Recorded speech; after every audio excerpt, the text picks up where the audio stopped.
সম্মানিত দর্শক, আসসালামু আলাইকুম। আমি মোহাম্মদ হৃদয় আজকে আবার চলে এসেছি নতুন আরেকটি ভিডিও নিয়ে। অনেক দিন পরে আপনাদের মাঝে আসতে পেরেছি আলহামদুলিল্লাহ। তো আজকে আমি আপনাদেরকে একটা সুন্দর ধারণা দেবো ইনশাআল্লাহ। আপনারা ডিমের মুরগিটাকে ছেড়ে পালবেন না খাঁচায় আটকিয়ে পালন করবেন, এর সুবিধা অসুবিধাগুলো আমি আপনাদের কাছে বলার চেষ্টা করবো ইনশাআল্লাহ। তো প্রিয়, আমি যে মুরগিগুলো পালন করতেছি এগুলো হচ্ছে আটকে মুরগিগুলো পালন করতেছি। আটকে মুরগি পালন করলে আর ছেড়ে পালন করলে সুবিধা অসুবিধা রয়েছে। তো দর্শক দেখেন, এই যে আমার একটা ছোট্ট ঘর, এই ঘরের মধ্যে কিন্তু আমি আমার ডিমের মুরগিটা আটকে পালন করার চেষ্টা করি। তো দর্শক, যদি আপনি এই মুরগিটা ছেড়ে পালন করেন, ছেড়ে পালন করলে হইব কি, আপনার দেখেন এই যে বৃষ্টির সময় বৃষ্টিতে ভিজবে, পাশাপাশি আপনার আটকায় যদি ছাইরা পালন করেন ডিমের মুরগিটা, পরে বাউন্ডারি দিতে হবে, আপনার সব সময় এগুলো খেয়াল রাখতে হবে। তাছাড়া আপনি ডিমের প্রোডাকশন কিন্তু কম পাবেন। আর খাঁচায় মুরগি যদি 10টা পালন করেন, আপনি প্রতিদিন অ্যাভারেজে 4টা 5টা পাবেন। পাহাড়ি মুরগি একটু বেশি ডিম দেয়, আপনারা 5টা ডিম পাবেন। তো দর্শক, যদি আপনি 10টা মুরগি আটকায়া পালন করেন সবচেয়ে ভালো হবে। যেহেতু আমার এই সেটআপে আপনার কৃত্রিম প্রজনন হয়, তো আমি চাচ্ছি কি, আমি দীর্ঘদিন ধরে যে 14-15 দিন আমি ভিডিও দিতে পারিনি, এই 14-15 দিন আমি একটা পরীক্ষা করে দেখেছি, যদি কৃত্রিম প্রজনন ছাড়াও আমরা প্রায় 80%-এর উপরে কীভাবে 20 দিন পাবো, এটা নিয়ে আমি কয়েকদিন গবেষণা করতে করতে আমার প্রায় টাইম লেগেছে, যার কারণে আমি কিন্তু ভিডিও দিতে পারিনি। আমি আপনাদেরকে বলেছিলাম যে আমি রেগুলার এখন থেকে ভিডিও দিব। প্রিয় দর্শক, আমার সামনে এই যে গলা ছিল মুরগিটা দেখতে পাচ্ছেন, মুরগিটা এখন ডিম পারবে। তো প্রিয় দর্শক, এখন আমি আপনাদেরকে বলবো আপনাদের জন্য আর একটা খুশির খবর। যারা এরকম 10টা-15টা মুরগি পালন করতে চাচ্ছেন, তাদের জন্য আমি স্পেশাল কিছু টিপস নিয়ে আসবো। চাইলে আপনারা এখানে কৃত্রিম প্রজননও করতে পারবেন, পাশাপাশি আপনারা কৃত্রিম প্রজননের যদি ঝামেলা হয়, এটা ছাড়াও কিভাবে আপনারা 80%-এর উপরে 20 ডিম পাবেন, এই 20 ডিম বের করতে গিয়েই আমি প্রায় 14-15 দিন আপনাদেরকে ভিডিও দিতে পারিনি। এই 14-15 দিন আমার মুরগি ডিম পেরেছে, পাশাপাশি এই ডিমগুলো আমি মেশিনে দিয়েছি। আমি দেখেছি আমি ডিমগুলো 2টা ভাগে ভাগ করছি, একটা হচ্ছে কৃত্রিম প্রজনন করাইছি, আর একটা হচ্ছে কৃত্রিম প্রজনন ছাড়া।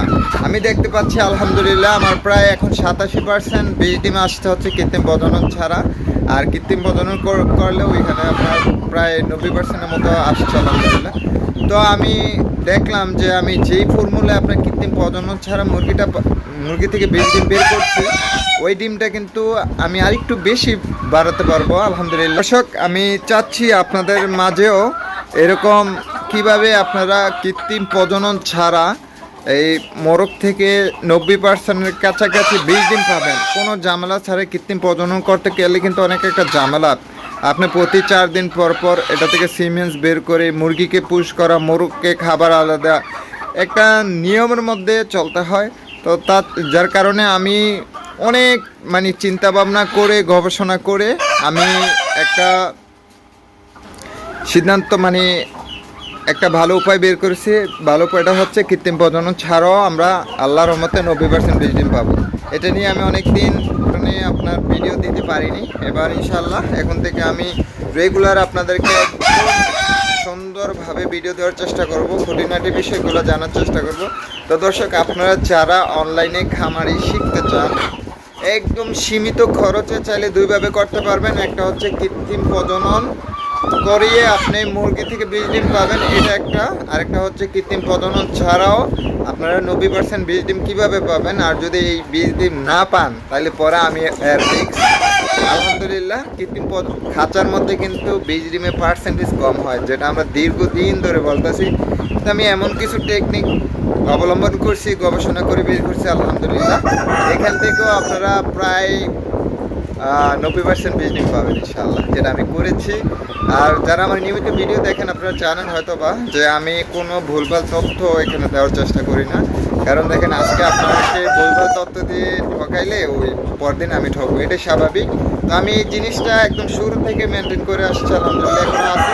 তো আমি এখানে ভুলভাল তথ্য না দেওয়ার চেষ্টা করি। তো দর্শক, আপনারা যারা অনলাইনে খামারে শিখতে চান আমার কাছে শিখতে পারবেন ইনশাআল্লাহ। কী কী শিখতে পারবেন, একটা হচ্ছে বীজ ডিম কীভাবে খাঁচা মুরগি পালন করে বীজ ডিম বেশি পাবেন, পাশাপাশি কীভাবে মেশিন সুন্দরভাবে চালাতে পারেন, বাচ্চা কীভাবে বোর্ডিং করতে পারেন, ডিমের মুরগি কীভাবে সুস্থ রাখতে পারবেন।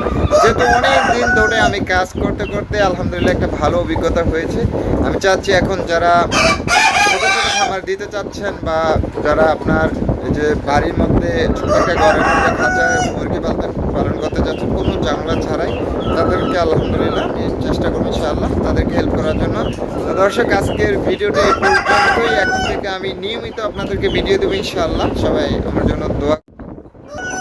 দর্শক, এই যে দেখেন পাহাড়ি মুরগি, মাশাআল্লাহ দেখেন এই যে পাহাড়ি মুরগির যে সাইজ, দেখেন মুরগির সাইজ মাশাআল্লাহ মাশাআল্লাহ, এত বড় সাইজের পাহাড়ি মুরগি। নিউ রানিং ডিম পাড়া মুরগি দেখেন। এই যে এই পাশে দেখেন জুটি মুরগি, বড় জুটি মুরগি। এই পাশে দেখেন আমার বিশাল সাইজের গলা ছিল মোরগ, পাহাড়ি গলা ছিল মোরগ। দেখেন এর অবস্থা। আরও অনেকগুলো আছে আলহামদুলিল্লাহ, আমার কাছে বেশ কিছু মুরগি রয়েছে যে দেখেন বিশাল সাইজের। তো দর্শক, আজকের ভিডিওটা এই পর্যন্তই। সবাই ভালো থাকবেন, সুস্থ থাকবেন। আর আমার খুবই পছন্দের একটা মুরগি মাশাআল্লাহ, দেখেন এত সুন্দর ও দেখতে ভালো লাগে আলহামদুলিল্লাহ। এই যে দেখেন আজকে এ পর্যন্ত 4টা ডিম পেড়েছে। এই যে এই মুরগিটা ডিম পারবে, যে এই মুরগিটা আপনার ডিম পারবে, যেটা মুরগি ডিম পাবে মোটামুটি আমার 14টা মুরগি থেকে আলহামদুলিল্লাহ 6-7টা ডিম রেগুলার পাচ্ছি, আপনারাও পাবেন। তো দর্শক, আজকের ভিডিওটা পর্যন্তই। ভালো থাকবেন, সুস্থ থাকবেন।